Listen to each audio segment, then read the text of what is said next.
Europe is home to the world's most precise engineering and advanced manufacturing hubs.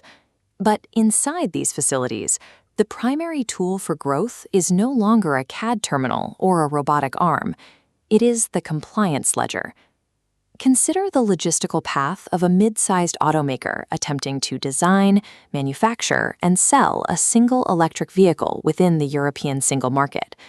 To reach a showroom, that vehicle must satisfy 102 separate European legal texts. From Euro 7 to the AI Act, navigating this volume requires capital. Industry data shows some carmakers now dedicate 25% of their R&D budget to regulatory compliance. This administrative output is generated in Brussels, at the headquarters of the European Commission. Between 2019 and 2024, the EU adopted roughly 13,000 different legislative and non-legislative acts. When a quarter of an engineering budget is diverted toward reporting, the capital available to develop next-generation hardware begins to disappear. The cost of these rules becomes clearer when you isolate a single requirement: the Corporate Sustainability Reporting Directive. Under this directive, firms are required to track, verify, and disclose nearly 1,200 specific data points. Manual oversight is impossible at this scale.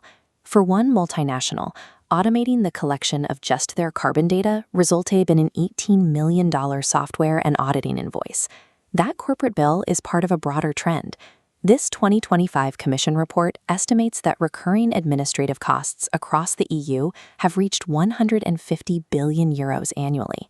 That 150 billion is the opportunity cost of the European market.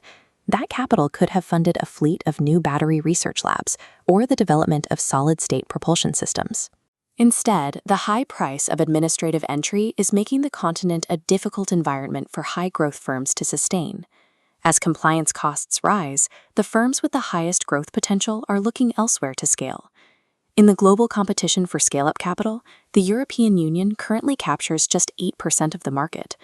North America, by contrast, secures 60% of that same global funding. The regulatory friction acts as a push factor. To reach the valuations required to compete globally, nearly 30% of all unicorns founded in Europe between 2008 and 2021 relocated their headquarters to foreign markets, primarily the United States. The current legal framework is effectively exporting Europe's most successful innovators to its geopolitical rivals. Addressing this decline requires more than minor adjustments.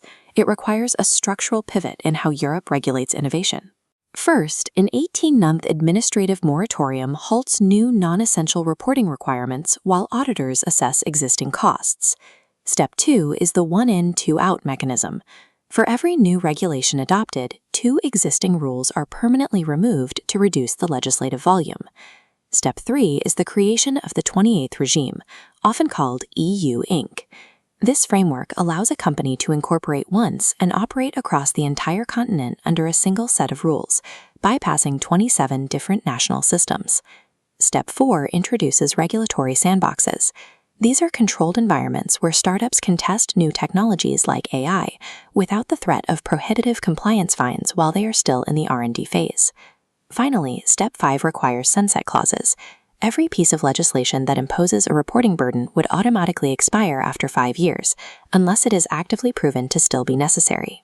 These fixes are designed to remove the friction that has slowed European growth for decades. The talent is already here. The objective now is to clear the path so that talent can stay in Europe to invent the future.